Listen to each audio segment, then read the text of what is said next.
Bir kuni Albert Einstein doskada kara sonlarni yozibdi va 9 ko'paytirilgan 1 9, 9 ko'paytirilgan 2 18 qilib shu ketma-ketlikda 9 ko'paytirilgan 10 gacha yozibdi va 9 ko'paytirilgan 10 deb yozgandan keyin u 90 emas, balki 91 sonni yozibdi.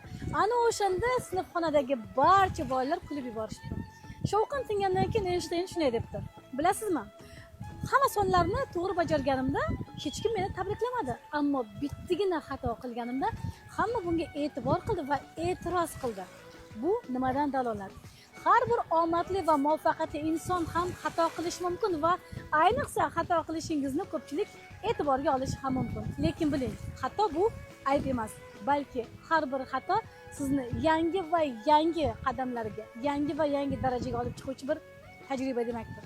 Xato qilishga o'zingizga ruxsat bering.